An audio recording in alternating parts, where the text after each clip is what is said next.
연체 채권의 쓰나미라 참혹한 상황이 옵니다. 이 말이 진짜일까요? 저는 가능성이 없지 않다고 봅니다. 그런 지표들이 계속 나오거든요. 지표를 하나 보실래요? 국내은행 12월입니다. 연체 채권 매각액이에요. 4조 1천억 원입니다. 그러면 여러분, 국내은행에 돈을 못 갚아서 담보로 잡혀져 있는 채권들이 굉장히 많을 거 아니에요? 뭐 그 채권 안에는 뭐 여러 가지가 있겠죠. 부동산도 있을 거고 뭐 다른 여러 가지 국채도 있을 거고 굉장히 많을 겁니다. 그거 말입니다. 매각한 금액이 4조 1천억 원이라는 뜻이에요. 12월 한 달에. 그런데 4조 1천억 원만 보니까 무슨 연체 채권 쓰나미냐 그렇게 이야기할 수 있습니다. 추세선을 보면 아니에요. 굉장히 많습니다. 이게 일반적으로 분기 말에 채권 정리 규모가 크거든요. 지금 보시는 것처럼 분기 말로 가보자고요. 분기 말. 분기 말로 가보면 4조 1천억 원은 지금까지 한 번도 없었습니다. 4조 1천억 원. 그러니까 부실이 엄청나게 일어나고 있다는 뜻이죠. 부실이. 그죠? 분기 초에는요, 여러분, 당장 10월만 보더라도 10월에 1조 3천억 원, 11월에 2조, 분기 초에는 적었죠. 근데 분기 말에는 4조 1천억 원. 똑같습니다. 7, 8, 9도 말입니다. 분기 초는 1억 천인데 분기 말에는 3조였거든요. 4, 5, 6도 마찬가지입니다. 분기 초에 5월에는 1조 3천억 원이었는데 6월에는 3조 1천억 원이에요. 그러면 여러분 채권을 이렇게 팔잖아요. 매각을 하잖아요. 제값을 받을 수 있나요? 채권은 제값을 못 받습니다. 대부분 할인해서 팝니다. 국내 은행의 채권을 처리해 주는 곳이 뭐 한국자산관리공사도 있고요. 또 NPL이라고 해서 부실 채권을 전문으로 다루는 회사들이 있습니다. 그 회사들이 다루는데 규모가 4조 1천억까지 올라갔으니까 진짜 연체 채권의 쓰나미가 닥치고 있구나. 저는 그런 생각을 하게 됩니다. 어느 시점을 보더라도 분기 말에 4조 1천억 원은 없었습니다. 저는 이것을 보면서요. 시장의 위협이 저는 굉장히 커진다 이렇게 생각하거든요. 이게 2018년 12월에 4조 4천억 원이 있었습니다. 2018년 12월. 그 당시가 말입니다. 최저임금을 워낙 많이 올렸잖아요. 16.4% 올린 해입니다. 그 해 12월에 4조 4천억 원이 있은 이후로 60개월 만에 최대치입니다. 연체 채권이. 돈을 못 갚는 사람이 엄청나다는 뜻이잖아요. 저는 이것은요. 자칫 잘못하면 진짜 엄청난 충격이 될 거라고 저는 봅니다. 그래서 이복현 금융감독원장이 무조건 대손 충당금 쌓아라. 계속 시체말로 은행들 조졌잖아요. 무조건은 쌓아라. 대손 충당금 안 쌓으면 안 되겠다. 확인까지 하겠다. 이게 이유가 다 있었어요. 그죠? 게다가 이게 예대 마진이 높았던 거 이것도 은행들이 말입니다. 살기 위해서 죄송합니다. 이런 표현 써서 진짜 죄송한데요. 국민들 내지는 은행 서민들의 피를 빨아먹은 거예요. 예대 마진이라는 게 예금 금리하고 대출 금리 차이를 예대 마진이라고 하잖아요. 연체 채권이 이렇게 발생을 하니까 이거 어떻게 해결해야 되겠다. 은행이 해결하는 가장 쉬운 방법은 예대 마진을 넓게 잡는 거거든요. 그래서 예대 마진을 넓게 잡아서 충당금도 쌓고 은행의 위기도 넘고 이러고 있다는 뜻입니다. 문제는 여러분, 문제는 지금 이게 끝이 아니라는 거예요. 저는 그게 더 무섭습니다. 왜 끝이 아닌가 하면요. 보세요. 신규 연체 채권이 2023년 12월에 2조 2천억까지 늘었습니다. 지금 역대 최대 규모죠. 2018년에 1조 3천억 원, 2020년에는 8천억 원 규모였거든요. 2021년에도 9천억 원 규모였습니다. 그러던 것이 2022년에 1조 6천억 원 규모로 늘었다가 2023년에는 지금 2조 2천억 규모가 되고 있습니다. 그러면 신규 연체 계속 2조 2천억씩 쌓여간다는 뜻이잖아요. 계속. 그죠? 신규로 계속 발생을 한다는 뜻이에요. 그런데 이게 자꾸 커지잖아요. 커지면 지금 돈 갚는 사람이 그만큼 줄어든다는 이야기인데 이것이 어떻게 생각하면 여러분 저는 어마어마한 충격이 될 수밖에 없다고 봅니다. 자, 그러면 이 와중에 말입니다. 은행 연체율은 떨어져야 되잖아요. 은행 연체율이 얼마가 떨어졌는지가 저는 굉장히 중요한 요소라고 생각을 합니다. 아니 채권을 많이 팔았으니까 연체율도 뚝뚝 떨어져야 되잖아요.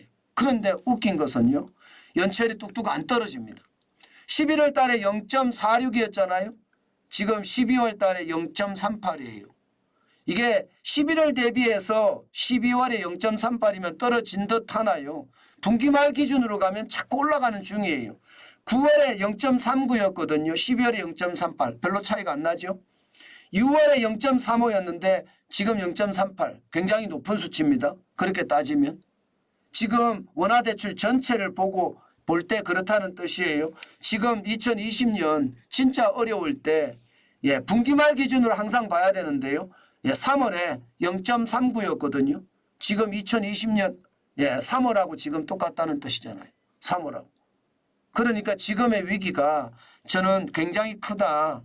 지금 저성장이 계속이 되면 연체는 더 커질 거고 연체율은 더 높아지고 연체 채권의 매각은 더 많아질 수밖에 없다.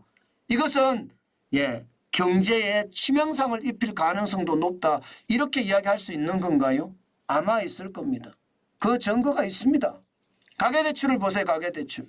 가계대출은 지금 0.35입니다. 0.35. 0.35니까 뭐 걱정할 거는 없어. 2009년에 0.89였고 2013년 8월에 0.99였으니까 그때보다 낫잖아. 문제 없잖아. 이렇게 이야기하잖아요. 맞아요. 그 말이. 그 말이 맞습니다. 그런데 간과한 게 있습니다. 왜냐하면 연체율이 높은 상태 0.33이지만 0.35지만 길게 간다는 거. 이것은 어떻게 생각하면 고통이 그만큼 길어진다는 뜻이니까 쉽지 않다는 뜻이에요. 저는 그렇게 봅니다.